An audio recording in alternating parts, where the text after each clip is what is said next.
Oi, meu nome é Márcia Jamile, eu sou arqueóloga e administradora do site Arqueologia Egípcia. E nesse vídeo eu vou falar sobre o polêmico leilão de uma estátua do faraó Tutancâmon. Então, como já estou prevendo que esse vídeo vai ser muito longo, senta aí que lá vem história. Eu já cheguei a comentar esse assunto lá no arqueologiaegipcia.com.br, assim como no meu Twitter e no meu Instagram.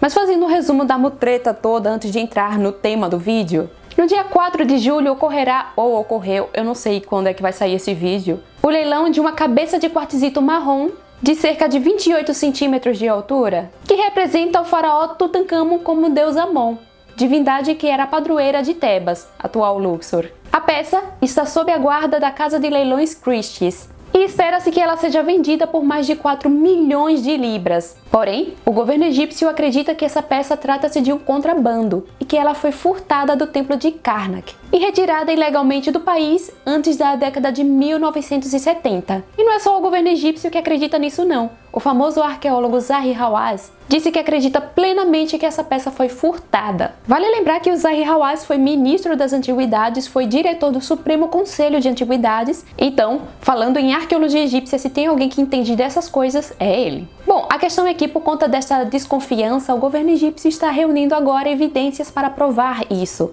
Tá, Márcia, você acabou de dizer que provavelmente essa peça saiu de forma ilegal do Egito antes da década de 1970. Mas o que essa data tem a ver com tudo isso? É que existe uma convenção da Unesco criada justamente na década de 1970 que tem como um dos objetivos tentar impedir a exportação e importação de bens culturais, onde justamente estão inclusos artefatos arqueológicos. A proposta era acabar com a farra de colecionistas e traficantes, que retiravam artefatos de sítios arqueológicos para vender ou realizar até mesmo lavagem de dinheiro, sem contar o rombo histórico que essa galera estava gerando. Daí, o ano de 1970 foi dado como uma data limite, que aponta que após ela, a compra e a venda de artefatos retirados do seu local original seria crime ou antiético. É basicamente isso, mas é claro que existem muitas outras discussões muito mais profundas acerca desse assunto, que não pode ser resumido em menos de um minuto. Sem contar que esse é visto mais ou menos como se fosse um acordo entre cavalheiros,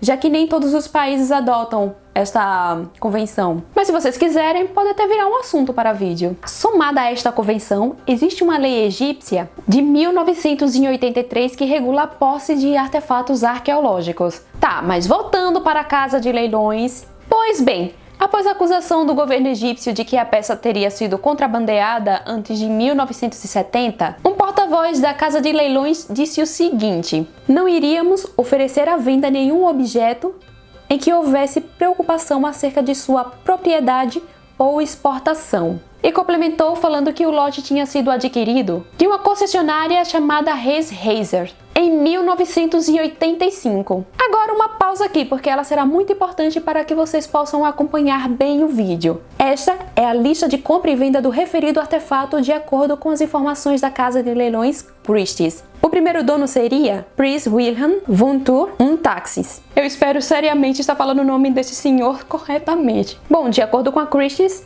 ele supostamente tinha a estátua em sua coleção desde a década de 1960. Depois, a estátua foi vendida para um negociante austríaco chamado Joseph Messina entre 1973 e 74. Então depois, ela foi vendida para a Reis Hazer, que por sua vez a vendeu em 1985 para... nós não sabemos. Espero que vocês irão entender, tem um pouquinho aí de paciência. Porém, a apresentação desta lista não convenceu as autoridades egípcias. E assim, só para complementar, quando esse leilão surgiu foi uma grande surpresa, porque ninguém esperava, especialmente porque é uma peça relacionada com o faraó Tutancâmon.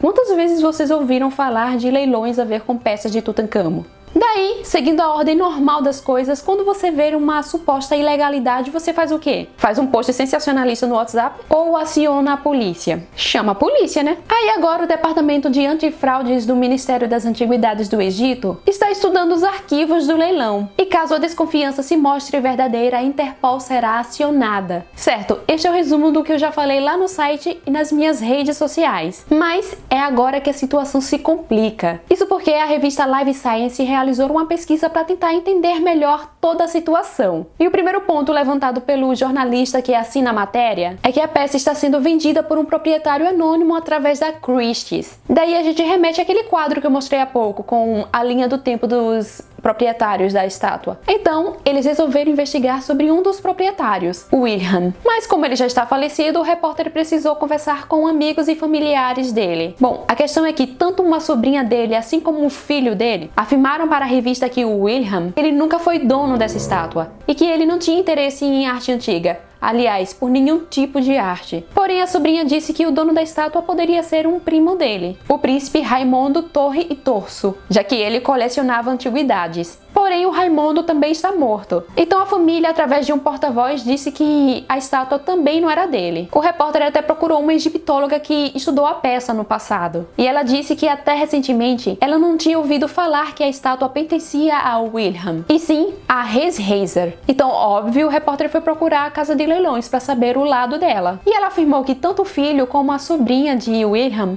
eram muito pequenos na época que ele teria a estátua, e que por isso eles não lembravam dela. A Christie's também afirma ter conversado com todos os proprietários anteriores, inclusive o Joseph Messina, o negociante austríaco que eu mencionei anteriormente. De acordo com eles, Messina teria confirmado que a cabeça pertencia ao Wilhelm na década de 1960. Bom, o Messina fazia parte da Gallery Concordia, porém, quando essa galeria foi procurada pelo repórter da Live Science, a revista descobriu que ele não trabalhava mais lá. Atualmente, a galeria é gerida por um Michael Antonelli, que por sua vez não quis comentar com a revista afinal quando a peça foi adquirida. A Live Science também procurou documentos que comprovassem que a peça um dia foi de Wilhelm, mas descobriram que apesar do título de príncipe e de fazer parte de uma família bem endinheirada, na década de 70, quando supostamente foi dono da estátua, ele não era particularmente rico e vivia e trabalhava em um pequeno apartamento de solteiro. Ao menos é o que diz um artigo do jornal The New York Times da época. No mesmo artigo, é dito que ele trabalhava com relações públicas e organizava turnês. Em complemento, uma amiga dele chamada Gudula, que é historiadora e jornalista, disse à revista que além do Wilhelm não ter artefato algum, economicamente falando, ele não tinha nada. Para variar, o único artefato arqueológico encontrado pela revista e que era relacionado com ele foi uma garrafa chinesa datada entre os séculos 18 e 20 e que foi vendida após a sua morte. E o mais importante, existe um documento que consta as informações da venda, indicando que a peça pertencia ao avô dele, mas a Christie's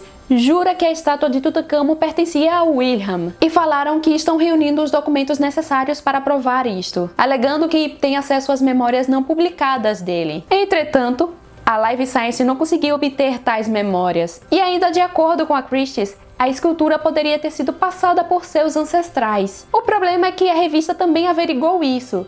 E naquele mesmo artigo do New York Times, é dito que os pais dele tinham perdido muitas de suas posses até o final da Primeira Guerra Mundial. Sem contar a questão de herança de família, que ela tem que ser dividida entre todos os herdeiros. Então, é onde entra um dos questionamentos da revista, o qual eu também me questionei. Tutankhamon ficou mundialmente famoso em 1922. Agora, sejam sinceros, me falem aqui nos comentários. Vocês acham que, dada a grande fama dele, uma família de aristocratas iria se desfazer tão fácil assim de uma estátua dele? Ainda mais tão rara? E os membros mais endinheirados da família? Perderiam uma chance de ter uma imagem do Tutankhamon na sala? No momento em que eu estou gravando esse vídeo é o dia 3 de julho, e a peça ainda está sendo mostrada como uma venda no site da Christie's. Sem contar que também saíram umas atualizações sobre o assunto. A primeira atualização é que o Procurador-Geral do Egito apelou ao Ministério Público Britânico que eles impedissem a venda desta estátua e vejam só, de mais 31 artefatos egípcios que a Christie's está para vender. Isso porque eles não possuem, de acordo com o procurador, um certificado de propriedade válido. A outra atualização é que autoridades da Embaixada Egípcia em Londres escreveram ao governo do Reino Unido pedindo para que a estátua fosse devolvida ao Egito. E por fim, o Ministério das Antiguidades do Egito apelou à Unesco e também à Christie's para que a venda fosse cancelada. Bom, é isso tudo que eu tenho por hora e espero em breve trazer mais atualizações sobre o assunto. Espero que com boas notícias. E bem, se você gostou desse vídeo, deixe seu curtir. Caso não seja inscrito no canal, não deixe de se inscrever.